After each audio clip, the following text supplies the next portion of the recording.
Welcome to Danielle Scraps. My name is Danielle and I'm glad that you're here. Make sure you hit subscribe, like, and that bell so you don't miss another tutorial. Welcome to another Inspiration Collaboration Design Team Challenge. Today we are going to talk about an investment piece, and I'm going to talk to you today about the mini Stampin' Cut and Emboss machine. This is a little guy that is packed with a powerful punch. I love the creativity that is able to come from this small machine. So it comes with 4 plates that you can see here. These are mini base plate, 2 mini cutting plates, and 1 mini embossing plate, and 1 mini 3D embossing plate. So those platform pieces are 3.5 inches wide, which is perfect for 90% of the dies that Stampin' Up! Carries. So today I'm going to pull out the Notes and Totes dies, and I'm going to pull out some retired paper from the Ocean Friends collection to create a card that is found on my website through Stampin' Up! For this particular die set. Now, I've already pulled out all the papers and everything that we'll need, so I'm going to use some white cardstock here. You'll need to cut this twice in order to create that fence post that it is geared to cut. This little guy right here is a sunscreen bottle, and I'm going to cut this twice, once in this really swirly, pretty pattern paper and once in glitter paper, which that glitter paper is retired also. Then I have my little sea star here and my shell, and I'm going to cut that out in white cardstock again, and then we're going to color that with another investment piece, which are some Stampin' blends. These are sunglasses. These little hearts are sunglasses. So for the frame, I'm going to use the glitter paper, and for the inside, I'm going to use the black cardstock. Now this is the tote bag, and I decided to go with a pattern for the tote bag versus cardstock for plain. I really like patterns. And then we'll just accent it with this pool color here for the straps and handle that we'll assemble here in a moment. So those are all the pieces that I have. Oh, let's not forget to add a little scarf to the bag too. And I'm going to use another DSP pattern paper, if you will, to create my little scarf here. So when I'm going to go through cutting a couple of pieces, and then I think so that you can see the ease of how well this machine works. It is versatile in the fact that if you're left-handed or right-handed, it doesn't really matter. You can flip the machine around and use it either way that you want. If you need extra cutting plates, those are available. It's fairly inexpensive for these cutting plates, $9 for 2 of them. I think that's fantastic. Again, they're 3.5 inches wide by 7 inches long, so it works with 90% of the dies that Stampin' Up! Sells, outside the ones that are larger than 3.5 inches. Okay, so like I said, this is versatile, easy to use, easy to operate. I did have a small learning curve with it when I first got it, and I just quickly discovered that when I have my plates, I need to kind of push them together and make sure that my dies stay under the black line that I'm going to show you here in a second. And that just really helps so that they get sandwiched into the starting plate or as you enter it into the machine, for lack of better words, because they seem to have escaped me at the moment.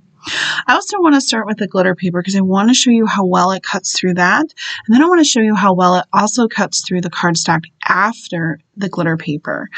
So I know sometimes when we use glitter paper, it can dull our cutting, our scissors and our trimmers and things like that. So I was really pleasantly surprised at how well this cut like butter and then still cut the cardstock without having that fray that sometimes is left over because the glitter seems to dull out blades. So here's my little tip, make sure that it's under that line at the bottom. You can see the 3 plates that I have here together, that base and the 2 cutting. And then I'm just going to sort of pinch them at the front and put them through the machine. Once that machine grabs them, I'm able to put my hand on top, and you can see this is real time here. The camera's not sped up. You can see how easily that goes through there. I absolutely love this now that I've gotten, over my little curve of trying to get those plates in. So just punch them together as you're putting them in, and it should be flawless after that. When you cut out these little sunglasses, you're going to be left with some negative pieces and their hearts. I just say put them in your ephemera package, use them for another project. And then I have actually 2 pairs of sunglasses, if you will. So I'll just save the negative piece of the glitter here. Now let's go ahead and do it out of the black cardstock. So this is the part I want to show you. It cuts out beautiful. It's really nice. No fraying. Like that was the part that I was really worried about. So I'm just going to pinch those 2 pieces in here or those 3 plates, sorry, and show you. Look how easy it is. I'm not struggling. This is real time. Here we go. Look at this. Look, see, like easy. I just had to like flick it a little bit and out came that piece. Those are those would be black frames, if you will. And then I'm going to use the solid piece of the hearts to make the sunglasses, but this is what it would look like opposite. So that's the piece. Those are the pieces I'm not going to use. And then we're going to put this all together. See, look how great that was. Super easy to use. So this for me is a huge investment piece.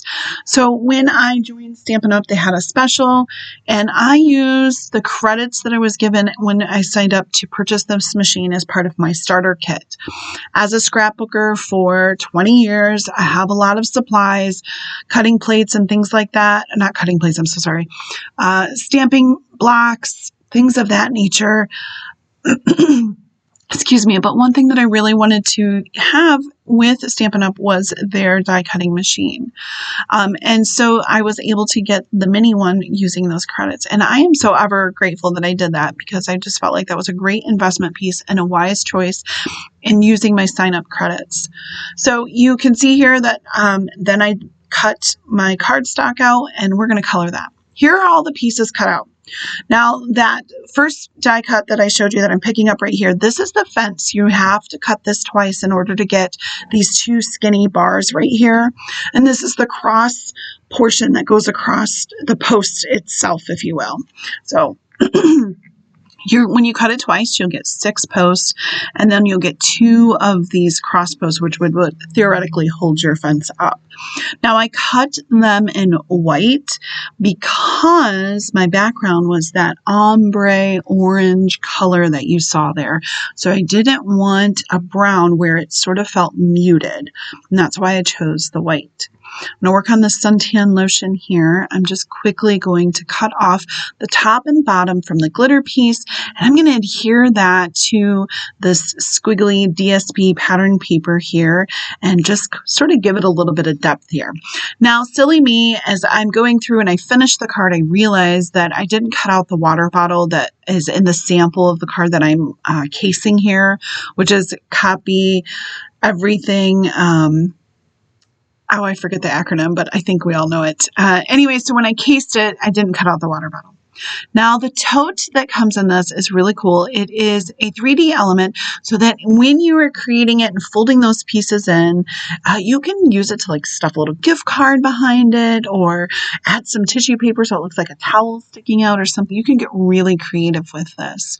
I love that the die comes with score marks so you know exactly where to fold it. Now, I'm not interested in doing any 3D super embellishing on this particular one, so I'm going to go ahead where those score marks are and cut that out.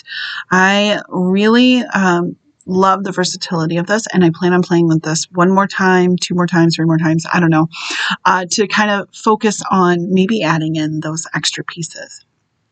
So this is the trim that I was talking about in the beginning that I cut out in a solid piece. I like how it has the little stitch marks in it. Then I have some 2 straps right here that are going to adhere up to the handle at the top. I feel like coming in with this DSP in the beginning and then using the cardstock in a solid color really brings it all together so it's not overpowering and it balances out that pattern paper that we were using here. Simply now, all it is just a matter of assembling this piece here. So for the fence post in the inspirational piece, it has the card in a horizontal or book style layout, and I am now using it in a landscape style. So my fence post isn't going to fill the card up completely like it does in the sample. So I just keep that in mind here, but I think it works either way. So right now what I'm going to do is, my favorite thing is a dry run, and this dry run is just helping me understand where everything needs to lie, kind of just playing with the pieces so they lay down flat. This gives you a really nice texture piece once it's cut out. So when you feel it and touch it, it's not flat, and I love that. I like how it has just this texture to it. It gives it a realistic look or tone to it is the word that I'm going for here. And as you put these on, I'm going to stagger them so they're not exactly straight, because I feel like a fence at the beach, you know, it's never straight. It's always a little lopsided just from years of the sand moving and so on and so forth. So there's my little dry run right there. I like how those pieces look. And so what I'm going to do is just adjust it a little bit, just so that those support poles, if you will, or beams that go across, look a little bit more centered. And then we'll adhere it down with some mono glue, which I really love that Stampin' Up! Sells that in their catalog. It makes ordering a breeze. Now, make sure that when you're done watching my video that you click the links below to visit the other design team members' videos to see their investment piece and how they use them. Here I'm going to just cut off those score marks that I talked about. I do want to mention that we have a guest designer this month with us, and her name is Michelle Johns. So she is going to show us her idea of investment pieces through Stampin' Up! She doesn't do a project this time, and that's awesome, but she does a really good job of explaining some pieces that to her are a great investment to have in your scrapbook arsenal kit. Okay. When you are putting this together, I do highly recommend doing this dry run with the straps and the handle, because the straps lay down in a perfect alignment with the handle so it seems seamless, and they sort of hide, just like you would if you purchase the bag in the store. You know, your straps go up into your handle and they're not off to the side or askew. So that's why I'm doing this right here. So that's my little tip. And then the border at the bottom is going to go on top of those. So your strips are going to go down, then your handle, then your border at the bottom, your trim piece at the bottom. So I just do a little dry run and make sure that everything aligns up first before I go ahead and adhere it down. And when I'm using this Tombow Mono adhesive, I like it because it's down. It's not going anywhere. Now it's time to add our scarf. You could add just a little bit of dimensional, one of the thin ones here, and that would pop that scarf up. But look how cute that bag is. Okay, so we have our sunglasses, we have our lotion, and we have our shells that we need to put together. And we're going to color these, and I'm just going to show you on a scrap here how we're going to color that. So one of the really cool things about the Stampin' blends is they come in, I'm using light Darling Duckling for this one. They are alcohol-based ink, so that means that they're going to blend really well. So they come in two colors. They come in a light and they come in a dark. So I'm going to start here with the light one, and I am coloring the shell in this light Darling Duckling. And then I'm going to come in, and all of the pieces on this card, or I'm sorry, on this shell here, the lines are cut. So they're not embossed, but they're actually cut, but they're just not cut so that it will fall apart. I'm going to take the dark Stampin' Blend marker, and I'm just going to highlight those cuts around to give it a little bit of dimension on there and highlight those pieces coming out there. And then I'm going to run it along the edge to give it some shadow. This is such a cute little set. So if you don't have this, put it on your wish list and go ahead and grab this before it gets sold out, because I can't see this staying in stock forever. This is just too darling not to stay in stock. Okay. How adorable is this? Look at this. And these color so beautifully. They really do. I am pleasantly pleased with these markers. I've had a ton of markers over the years, and these are quickly becoming one of my favorites. Look at that. So you just have a little bit of dimension in there. Now you could come in with a white gel pen and take it a step further by splash, or you could come in with a little bit of water color paints and do a little white splashes on it just to give it a little bit more dimension. Now for our sea star here, because guess what? They're not called a starfish because I just learned on a recent trip to the zoo with our scout group that they're not fish. They don't have gills, so they are sea stars. I am using dark timid tiger. You're welcome for that little bit of knowledge there, and light timid tiger to color this sea star here. And I'm going to do the exact same thing. I'm going to start with the light, just give it a quick base, and then I'm going to come in, and I'm sorry that I'm off camera here, and I'm just going to highlight around the edges of it. One thing I want to mention is that you have a broad tip and then you have a brush tip on these markers. So that brush tip is going to be great for that blending process between the light and the dark. And then that broad tip is going to be great for doing some outlines like you see me doing right here. And just that quick, it's just a little tiny bit to be able to enhance whatever it is that you're coloring. So I totally recommend to get these. One of the things that I like to do when I'm placing my order, for example, I have the Memories in Bloom. When I ordered that to create with it, I picked out the colors that were associated with that, and then I just added to my cart a couple of the Stampin' blends that I didn't have yet that matched that color family in that Memories in Bloom scrapbooking workshop. And that's how I'm able to build my arsenal up without breaking the bank, staying on budget, because I love to stay on budget and I love to only purchase what I need. I don't like to have a lot of things hanging around. And so my investment pieces are really important to me. They have to be useful and they have to be something that I'm going to use over and over and over and over. And so that's sort of why that is exactly why I have picked up and shown the mini Stampin' Cut and Emboss and the Stampin' blends. Now back to the mini Stampin' Cut and Emboss machine. I love it because it fits in my bag super easily when I go to crops.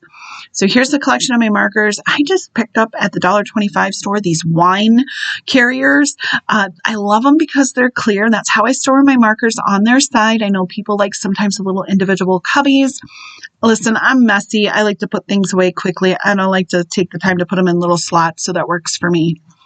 And I just store them and it's clear, and I like clear because my space is small, so the less color per se, the better for me. All right, let's finish our card off by adding some Sunny Day iridescent dots. Now, these are peel and stick, and do be careful not to touch the adhesive or it's going to lose some of its stickiness. But we're going to go ahead and put these on. I'm going to use the blue tone that's in here. I feel like there was a lot of pink, a lot of yellows and oranges, so I felt like the blue was great. Hindsight, I would have probably maybe put those more on the white aspects of the card that were popping out versus on the background, because even though I used the blue, it really did absorb a lot of that orange background color because it's iridescent. Didn't want to pull it up and ruin the card. It is what it is. No one is going to reject my card because I put the little piece on the orange instead of the white. But there it is. I love it. I hope you love this. Be sure to check out all the other designers' pieces and make sure you get yourself a mini cut-in soon.